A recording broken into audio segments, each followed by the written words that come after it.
दोस्तों नमस्कार। Supreme court के द्वारा जमानत मिलने के बाद दिल्ली के मुख्यमंत्री अरविंद केजरीवाल पूरी तरीके से एक्शन मोड में दिखाई दे रहे हैं। रिहाई पर आए हैं, जमानत पर बाहर आए हैं, उसके बाद उन्होंने एक दिन भी आराम नहीं किया, घर में चैन की नींद नहीं सोए और भला सोते भी कैसे, आराम भी कैसे करते। 2024 का लोकसभा का चुनाव इस देश में जो चल रहा है और इसीलिए तो उनको सुप्रीम कोर्ट के द्वारा जमानत दी गई है कि इतने महत्वपूर्ण चुनाव के दौरान वो लोगों से संपर्क कर सकें, अपनी पार्टी के लिए प्रचार कर सकें, अपने विचार, अपने आइडियाज़ और अपनी सोच को जनता तक पहुंचा सकें। इसीलिए तो सुप्रीम कोर्ट ने उनको ये जमानत दिया है अगले 20-21 दिनों के लिए। और इसीलिए अरविंद केजरीवाल धुआंधार तरीके से एकदम प्रचार में जुट गए हैं। अपने पूर्व निर्धारित कार्यक्रम के अनुसार केजरीवाल साहब सबसे पहले दिल्ली के जो कनॉट प्लेस के अंदर जो हनुमान जी का मंदिर है वहाँ पर गए, पूजा अर्चना किया। इसके बाद तकरीबन 1 बजे के आसपास जो आम आदमी पार्टी का ऑफिस है, जो पार्टी ऑफिस है, वहाँ पर एक प्रेस कॉन्फ्रेंस किया। उस प्रेस कॉन्फ्रेंस का जो नज़ारा था उसको देख करके ऐसा लग रहा था कि ये कोई प्रेस कॉन्फ्रेंस नहीं है बल्कि ये कोई पब्लिक रैली है। इतनी भारी तादाद में, इतनी भारी संख्या में लोग वहाँ पर इकट्ठा हो गए थे कि वो वाकई में कोई प्रेस कॉन्फ्रेंस नहीं लग रहा था बल्कि कोई जनसभा लग रहा था। उसके बाद दिल्ली के 2 इलाकों में उन्होंने एक बहुत ही ज़बरदस्त, बहुत ही तूफ़ानी रोड शो किया। सबसे पहले साउथ दिल्ली के जो मेहरौली इलाका है वहाँ पर एक रोड शो किया और इसके बाद ईस्ट दिल्ली के अंदर कृष्णा नगर का जो एरिया है वहाँ पर उन्होंने एक बहुत ही तूफ़ानी रोड शो किया और बहुत बड़ी संख्या में एक तरीके से जैन सैलाब जो है वहाँ उन दोनों ही जगहों पर रोड शो में देखने को मिला। आज के अपने भाषण के दौरान अरविंद केजरीवाल ने बहुत सारी बातें रखी है और केंद्र सरकार के ऊपर, मोदी सरकार के ऊपर बहुत तीव्र तरीके से प्रहार किया है। उनका बहुत ज़बरदस्त तरीके से, करारा एक तरीके से हमला किया है और उनके जो पूरे भाषण हैं उसमें से कुछ पॉइंट्स ऐसे हैं, 4-5 पॉइंट्स ऐसे हैं जिसको यहाँ पर समझना, डिस्कस करना और आपसे साझा करना मैं ज़रूरी समझता हूँ। सबसे पहली बात जो उन्होंने कही, जो कि बहुत ही ज़बरदस्त है, बहुत ही महत्वपूर्ण है, वो ये कहा कि आम आदमी पार्टी एक मतलब बहुत ही नई पार्टी है ना, नवजात शिशु की तरह पार्टी है। राजनीति के अंदर अगर 10 साल कोई पुरानी पार्टी है तो 10 साल उम्र कोई उम्र नहीं माना जाता है। और इसी 10 साल के दौरान आम आदमी पार्टी ने जिस तरीके से प्रगति की है, एक राष्ट्रीय पार्टी का दर्जा जिस तरीके से प्राप्त किया है, इतने बड़े देश के अंदर 2-2 राज्यों में जिस तरीके से आम आदमी पार्टी ने अपनी बुत्ते सरकार बनाई है दिल्ली और पंजाब में, और जिस तरीके से अन्य जगहों पर प्रदर्शन किया है आम आदमी पार्टी ने, ये सब चीज़ें मोदी जी को चुभ रहा था और इसीलिए उन्होंने आम आदमी पार्टी को बर्बाद करने की कोई भी कोशिश नहीं छोड़ी। हर संभव प्रयास किया जिसके वजह से कि आम आदमी पार्टी को ख़त्म किया जा सके, इनको तोड़ा जा सके। और इसीलिए कई तरीके के चीज़ों में इस पार्टी को उलझाने की कोशिश की गई। शराब नीति जैसे फर्जी घोटाले को गढ़ करके और आम आदमी पार्टी के जो टॉप लीडरशिप है उसको जेल के अंदर डाल दिया गया। आप देखिए, सत्येंद्र जैन से लेकर के मनीष सिसोदिया, संजय सिंह और अरविंद केजरीवाल, ये सभी जो टॉप लीडरशिप है आम आदमी पार्टी का, इसको नरेंद्र मोदी ने जेल के अंदर डाल दिया। और किसी भी पार्टी के इस तरीके के जो कद्दावर नेता हैं, जो बड़े नेता हैं, अगर उनको जेल के अंदर डाल दिया जाए तो एक बहुत स्वाभाविक सी बात हो जाती है कि उस पार्टी के अंदर एक लीडरशिप क्राइसिस आ सकती है और उस दौरान उस पार्टी के अंदर तोड़ फोड़ किया जा सकता है, उस पार्टी को ख़त्म करने की साजिश की जा सकती है। और कई बार ये सब चीज़ें खुलासा हुई भी हैं। आम आदमी पार्टी के लोगों ने ही कई बार बीजेपी के ऊपर ये आरोप लगाया कि किस तरीके से हमारे एमएलएस को, हमारे नेताओं को तोड़ने की कोशिश कर रहे हैं। और इस तरीके से उन्होंने खूब कोशिश करी आम आदमी पार्टी को ख़त्म करने का, लेकिन आम आदमी पार्टी जो है वो टस से मस नहीं हुई। इसके सारे जो नेता हैं वो एकदम पार्टी के साथ जुड़े हुए हैं, मजबूती से जुड़े हुए हैं। संकट के समय में भी जब इनके टॉप लीडरशिप जेल के अंदर चली गई, इसके बावजूद भी इसके जो दूसरे नेता हैं वो बड़ी मजबूती के साथ एक दूसरे से जुड़े रहे और ये जो प्रतिकूल परिस्थिति आई थी इस पार्टी के ऊपर, उसको बड़ा बखूबी से उन लोगों ने हैंडल किया और हतोत्साहित नहीं हुए, निराश नहीं हुए, बल्कि और दोगुने उत्साह के साथ और जोश के साथ इस पार्टी को खड़ा रखा और बुलंदियों पर रखा और लोगों का विश्वास भी, भरोसा भी जीतने का काम किया। केजरीवाल साहब ने इस चीज़ को लेकर के नरेंद्र मोदी के ऊपर बड़ा करारा हमला किया। इसके बाद केजरीवाल साहब ने भ्रष्टाचार के मुद्दे को लेकर के भी नरेंद्र मोदी को सवालों के कटघरे में खड़ा किया। उन्होंने कहा कि मोदी जी अक्सर भ्रष्टाचार को लेकर के बात करते हैं, भ्रष्टाचार को ख़त्म करने की बात करते हैं, भ्रष्टाचार मिटाने की बात करते हैं, लेकिन हकीकत क्या है? और ये हकीकत इस देश को भी पता है, इस देश का बच्चा बच्चा इस हकीकत से वाकिफ़ है कि किस तरीके से हिंदुस्तान के अंदर अलग अलग जो राजनीतिक दल हैं उनके तमाम भ्रष्टाचारियों को मोदी जी ने अपनी पार्टी में शामिल कर लिया।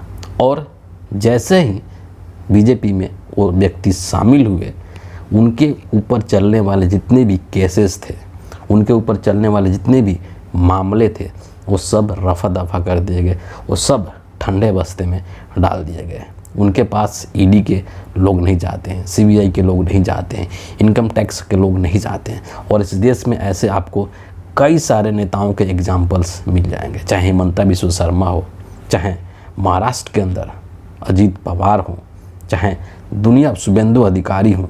ऐसे कई एग्जाम्पल्स आपको देखने को मिल जाएंगे जिसको पहले खुद मोदी जी और खुद गृह मंत्री अमित शाह ये बोलते थे कि ये लोग बहुत बड़े भ्रष्टाचारी हैं, और जब यही लोग बीजेपी में शामिल हो गए तो वो लोग निर्मल हो गए, स्वच्छ हो गए। बताइए किस मुंह से नरेंद्र मोदी भ्रष्टाचार के ऊपर बात करते हैं?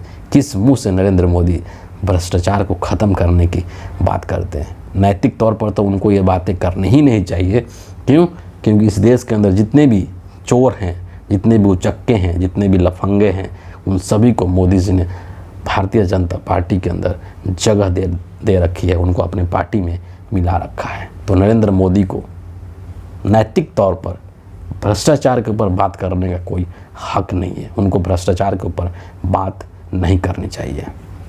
एक बात उन्होंने, केजरीवाल साहब ने बड़ा ही ज़बरदस्त कहा कि जब से मैं बाहर आया हूँ तिहाड़ जेल से, तो पिछले काफ़ी घंटे से, मतलब पिछले 20-25 घंटों से मैं बाहर आया हूँ, और इस दौरान मेरी बहुत अलग अलग तरह के लोगों से बात हो रही है, जो चुनावी रणनीतिकार हैं, जो आंकड़ों के बारे में बहुत गहरी समझ रखते हैं, या और भी बहुत सारे लोग जो राजनीति से जुड़े हुए हैं, राजनीतिक पंडित हैं। सभी लोगों से मेरी लगातार बात हो रही है और सभी लोग एक ही बात बोल रहे हैं कि इस बार 4 जून को बीजेपी की सरकार नहीं बनने वाली है। क्यों नहीं बनने वाली है? उसके पीछे एक बहुत ठोस वजह है कि केजरीवाल साहब ने इस चीज़ का उल्लेख किया है कि दिल्ली के अंदर और पंजाब के अंदर, यहाँ पर 2 राज्यों के अंदर तो बीजेपी पूरी तरीके से साफ़ है, आप समझ लीजिए। इसके अलावा हिंदुस्तान के जितने भी राज्य हैं, आप उंगलियों पर उन राज्यों का नाम गिना लीजिए। यूपी हो, बिहार हो, झारखंड हो, महाराष्ट्र हो, पश्चिम बंगाल हो, मध्य प्रदेश हो, राजस्थान हो, साउथ के कर्नाटक हो, जितने भी राज्य आप गिना सकते हैं अपनी उंगलियों पर गिना लीजिए। उन सभी राज्यों के अंदर बीजेपी को, नरेंद्र मोदी को इस बार नुकसान होने जा रहा है। उनकी सीटें जो है वो कम आने जा रही है, यानी कि 2019 के अंदर जितनी सीटें आई थी उससे कम सीटें आने जा रही है।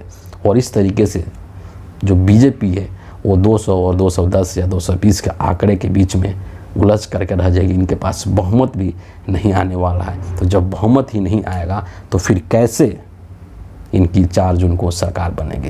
केजरीवाल साहब ने ये भी कहा कि 4 जून को नरेंद्र मोदी प्रधानमंत्री नहीं बनेंगे, बल्कि इस देश के अंदर इंडिया अलायंस की सरकार बनेगी, और उस इंडिया अलायंस में आम आदमी पार्टी भी एक सहभागी होगी।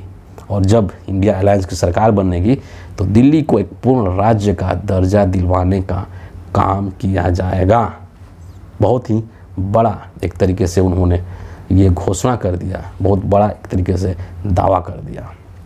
एक और चीज़ उन्होंने बोला जिसको के लेकर के इस देश की जो तमाम गोदी मीडिया है वो अक्सर बातें करते रहते हैं कि इंडिया अलायंस का लीडर कौन है, इंडिया अलायंस का जो प्रधानमंत्री का कैंडिडेट है वो कौन है। इस चीज़ को लेकर भी केजरीवाल साहब ने हमला किया बीजेपी के ऊपर और बोला कि मैं पूछना चाहता हूँ बीजेपी वालों से कि इन बीजेपी वालों का प्रधानमंत्री कौन होगा। और उन्होंने इस चीज़ को लेकर के एक बड़ा ही कैलकुलेटिव तरीका बताया कि 2014 में जब नरेंद्र मोदी इस देश के प्रधानमंत्री बने थे तो उन्होंने खुद एक नियम बनाया था और नियम उन्होंने ये बनाया था कि जिसकी भी उम्र 75 साल हो जाएगी वो रिटायर हो जाएगा बीजेपी के अंदर, उसको मार्गदर्शक मंडल में या निदेशक मंडल में उनको भेज दिया जाएगा। और अगले साल 17 सितंबर को नरेंद्र मोदी जी खुद 75 साल के हो जाएंगे। तब केजरीवाल साहब ने कहा कि मैं भाजपा वालों से पूछना चाहता हूं कि मोदी जी क्या आप अमित शाह के लिए वोट मांग रहे हैं? जब आपने ही नियम बनाया कि 75 साल के बाद बीजेपी में कोई राजनीति नहीं करेगा और अगले साल जब 17 सितंबर को आप 75 साल के हो जाएंगे तो फिर आप किसके लिए वोट मांग रहे हैं? क्या आप अमित शाह जी के लिए वोट मांग रहे हैं? फिर आप ये जो मोदी की गारंटी का रट लगाए रहते हैं, तो इस मोदी की गारंटी को कौन पूरा करेगा? ये जो आप गारंटियाँ इस देश को बांट रहे हैं, इसको पूरा करने का जिम्मेदारी किसके पास होगी? क्या अमित शाह जी मोदी की गारंटी पूरा करेंगे?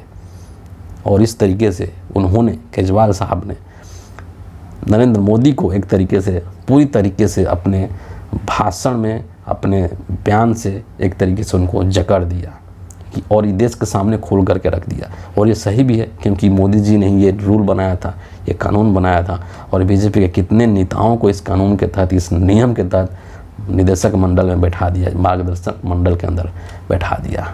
और वही चीज़ अब इनके ऊपर लागू हो रहा है। तो क्या मोदी जी इस रूल को अब अपने ऊपर लागू करेंगे? एक बहुत बड़ा प्रश्न चिन्ह है यहाँ पर। और एक यहाँ पर और चीज़ केजरीवाल साहब ने कहा कि आप देखेंगे कि जो नरेंद्र मोदी की जो एक प्रवृत्ति है वो एक तानाशाही प्रवृत्ति है। मन से नरेंद्र मोदी एक तानाशाह है और तानाशाह की भांति ही ये इस देश में शासन कर रहे हैं। और इस चीज़ के कई सारे ऐसे एग्जाम्पल्स आपको देखने को मिल जाएंगे जहाँ से कि आपको समझ में आ जाएगा कि मोदी जी एक तानाशाही प्रवृत्ति के नेता हैं। इन्होंने सिर्फ विपक्ष के लोगों को ही ख़त्म करने की कोशिश नहीं की है, विपक्ष के नेताओं को ही इन्होंने तबाह करने की कोशिश नहीं की, विपक्ष की पार्टियों को ही तोड़ फोड़ करने की कोशिश नहीं की है, बल्कि इन्होंने अपनी पार्टी के अंदर भी ये सारी चीज़ें की है। और एक शब्द का इस्तेमाल किया वहाँ पर केजरीवाल साहब ने कि 1 नेशन 1 लीडर। नरेंद्र मोदी जो हैं वो चाहते हैं कि इस देश में सिर्फ़ और सिर्फ एक नरेंद्र मोदी ही लीडर रहें, बाकी इस देश में कोई लीडर नहीं हो, कोई विपक्ष नहीं हो, बीजेपी के अंदर कोई नेता नहीं हो जो कि नरेंद्र मोदी का मुकाबला कर सके, नरेंद्र मोदी के बराबरी में आकर के खड़ा हो सके। और उन्होंने ऐसे एक कई नाम गिनाए जिसको कि आप भी जानते हैं, हम भी जानते हैं। लाल कृष्ण आडवाणी से लेकर के मुरली मनोहर जोशी से लेकर के और सुमित्रा महाजन से लेकर के शिवराज सिंह चौहान तक और खट्टर तक, ऐसे बीजेपी के तमाम नेता हैं जिनको कि मोदी जी ने ख़त्म कर दिया, उनके राजनीतिक करियर ही ख़त्म कर दिया, कि आप जो उनको साइड लाइन कर दिया। और एक और बहुत महत्वपूर्ण बात यहाँ पर केजरीवाल साहब बोल गए कि अगला जो नंबर है वो नंबर उत्तर प्रदेश के मुख्यमंत्री योगी आदित्यनाथ का है। केजरीवाल साहब ने ये बात कह दिया कि अगर 2024 में नरेंद्र मोदी प्रधानमंत्री बनते हैं तो उसके 2 महीने के बाद ही योगी जी को निपटा दिया जाएगा। और इस तरीके से पूरे एक तरीके से विपक्ष के साथ साथ बीजेपी के बाकी नेताओं को भी ख़त्म फिनिश कर देंगे नरेंद्र मोदी और पूरी तरीके से अकेले इस देश पर राज करना चाहते हैं। यही तो तानाशाही है, यही तो तानाशाही प्रवृत्ति है और इसके खिलाफ हमें लड़ रहे हैं। और इसमें देश के जो पूरे 140 करोड़ के लोग हैं उन सभी को शामिल होना है, इस लड़ाई में मदद करना है। और मदद की गुहार भी अरविंद केजरीवाल ने अपने भाषण के दौरान दिया। तो ये एक बहुत ही खतरनाक माइंडसेट है जो कि नरेंद्र मोदी के दिमाग में चल रहा है कि न सिर्फ विपक्ष के नेताओं को ख़त्म करना है बल्कि जो सत्ता पक्ष के नेता हैं उनको भी एक तरीके से ऐसी उनकी स्थिति कर दो कि उनका कोई राजनीतिक वजूद नहीं रहे। वर्तमान में भी आप देखिए कि बीजेपी के अंदर नरेंद्र मोदी और अमित शाह के अलावा किसी भी तीसरे शख्स की कोई हैसियत नहीं है, चाहे वो मंत्री हो, चाहे एक ब्लॉक स्तर का नेता हो, चाहे वो राजनाथ सिंह हो, चाहे वो नितिन गडकरी हो, चाहे वो कोई भी हो, किसी की कोई हैसियत नहीं है बीजेपी के अंदर।